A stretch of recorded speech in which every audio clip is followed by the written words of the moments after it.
Welcome back to the Lightspeed Social Agency YouTube channel. I am Cody Owen. Hey, this is one of the big things that kills lawn care and landscaping companies' Facebook ads. This makes your ads perform worse. It drives less traffic to your landing page.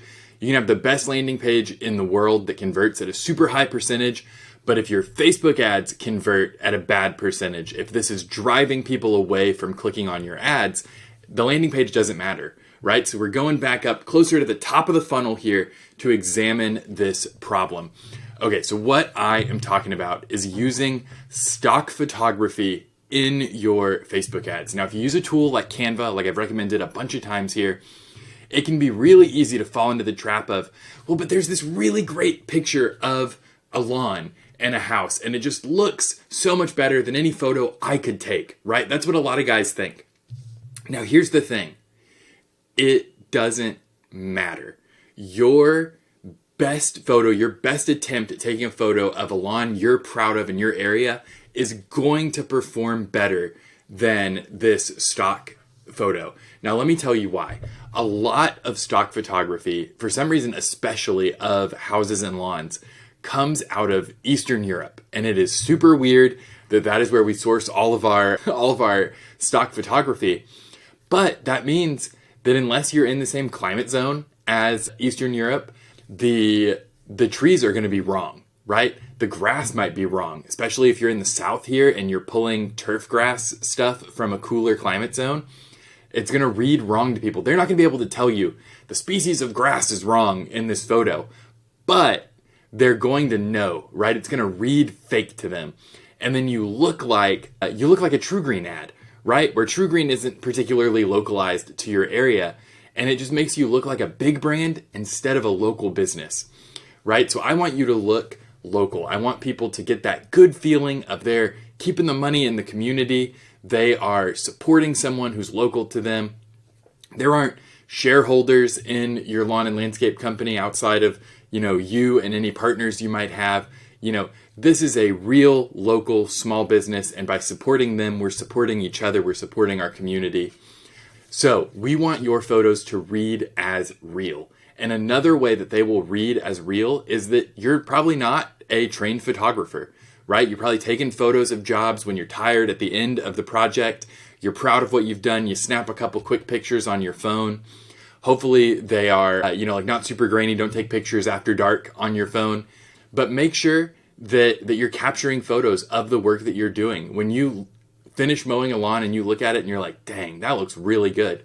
Pull out your phone, snap a couple quick pics, and then you'll have those in your catalog. Start building a Google Drive folder, or just keep them in a certain photos folder on your phone so that when you go to create an ad later, you've already got a bunch of stuff in the tank. So just to give you a few pointers on taking photos of properties when you've done a job. Make sure that you are keeping in mind the rule of thirds when you're taking a photo. So that means imagine a grid, or set up your camera app to do this if you're using an iPhone or most Androids. You can lay out a 3x3 grid. Here, actually, I'll just do it on the... So it looks like that. If you're taking a photo of a person, it will look better if you get their eye line on that higher third. So at this point in the camera, if you're taking a picture of a property, the biggest thing I see is guys taking really crooked photos. Try to avoid that. If you have you're getting that template guide of the grid up on your screen, align horizontally and vertically those lines with the lines of the house, right? So the general horizontal flow of the house, the general vertical, line it up with an outside wall or something so that it looks straight. That's going to take your, just put in like 20% of effort to get 80% of benefit in the photos. But the tiny imperfections in the photo are what is going to make the photo seem real, right? This is a big trend in social media content. We call it user-generated content, UGC. You'll hear this as you're learning more about marketing. This is this is what every platform wants you to be making, right? User-generated content, not stock photography, not something made by a professional studio, that kind of thing.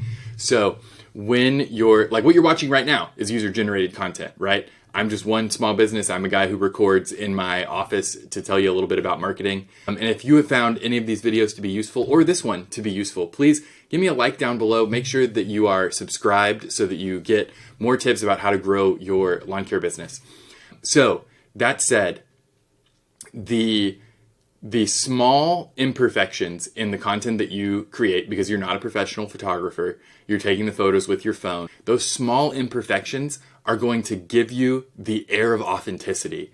And that is really, really powerful for your ads, for your organic content. Very important in both of those areas to read as real, right? When you're using stock photos, like I said before, the plants are going to be wrong. The architecture of the house is probably going to be wrong. Even one thing that I've noticed as I was working with my friend Riley to build out my website for my business, Canyon Creek Lawn Care, the curbs are wrong in some of the stock photography that we needed to just get the quick and dirty website up. But the curbs don't match the neighborhoods that I work in. So anyone who sees that photo is going to know, oh, that's not of our neighborhood, because the curbs are the like shallow slope, like you see in a lot of newer neighborhoods. They're not the hard like bullnose curbs that you see in neighborhoods from the 60s, 70s, and 80s. So like that reads wrong to someone, and they may not be able to, like I said earlier, they may not be able to immediately tell you like, oh, this is what's wrong with it, this is what's fake, but it will read as fake to them. It will read as wrong. So that is the number one reason that you should be using organic photography in your photos. Try to play by the rule of thirds. If you saw The Fabelmans last year, it's a like autobiographical movie about Steven Spielberg that he wrote and directed. There is a story at the very end of the movie. I don't want to like totally spoil the movie for you, but also like, you know, Steven Spielberg's name. He goes on to be a great director. He meets John Ford, who made some of the most important Westerns in film history. And he tells a young Steven Spielberg, he has a painting in his office of some cowboys, and he's like, where's the horizon in that photo or in that painting? And, you know, he points to where it is up high. And then in the next one, he's like, where's the horizon? It's way down at the bottom. So something I keep in mind anytime I'm filming something, but also when I'm taking a photo, is where am I placing the horizon line? Now, when you're trying to capture your work, you can be tempted to just drop it right in the middle, right? And what John Ford tells Steven Spielberg is that that's the most boring place you could have the horizon line. So if you're trying to showcase a lawn, what might be best is to actually like pull down as far as you can, take a knee and get the horizon line where the lawn starts at the very bottom of the frame, and then have it carry up toward the house. Or consider the base of the house your horizon line, and pull it all the way down where all you can see is the very first hint of brick at the top of the frame, and then all beautiful green grass.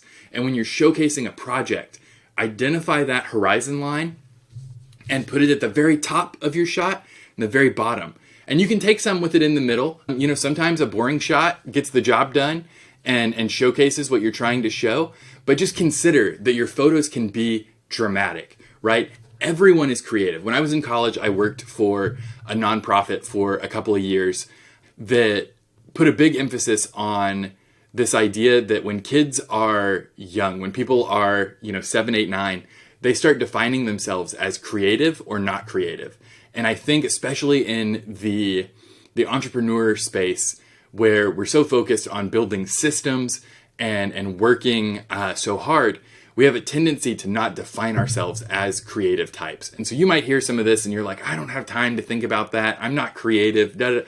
You are, right? You've built a business, and that requires the same creative muscles that it takes to compose a photograph of your work.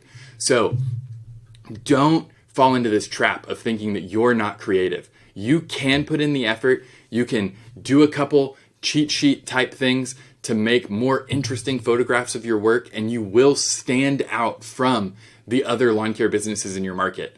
Look, even guys who can afford to hire a photographer to take photos of their work, that's not the same as just being able to take a, kind of competently composed photograph of your work on the regular, right? So if you're able to constantly have good looking content in your Facebook and Instagram feed, that's going to serve you better than the guy who once a quarter, once a year, whatever that looks like, hires a professional photographer to come in and take some like great stuff of one project or two projects, right? There's a place for that, and that's really good to showcase your work for a website or to put together a video to show people like the quality of your work. But if you can consistently just think a little bit about, how do I make this a little more visually appealing? That's going to get you a lot of mileage because you're doing small things over time. You're getting 1% better each time you take that sort of photo. So be willing to think about that. Be willing to define yourself as creative, and it's going to take you further in the industry than someone who just throws money at the problem. Unless you can hire a full-time photographer. If you can do that, then you're golden. You can have a crew follow you around, become a lawn care influencer instead of a lawn care business owner. That's all good. All right. Hey guys, thank you so much for watching. If this video was helpful to you, make sure you're subscribed. And if you have hung around this long, it's because you know that this kind of content is valuable to you, going to help you grow your business. And if you need help with your marketing, you need someone to help you step beyond stock photography, you can subscribe to Lightspeed Plus. I'll have a link down below. That is my subscription service. I give you the templates you need to create lawn care Facebook and Instagram ads. You insert your photos, but it's got the animated overlay of the call to action, everything you need up top. The copy's written for you so you can copy and paste it. That is $100 a month, and it gets you everything you need to grow your business all in one box. I have people book a call with me to talk about it so that they can know exactly what it is, and I make sure that their service set matches what's in the content that they're going to be getting. All right, hey, thank you so much for watching. I will see you next week.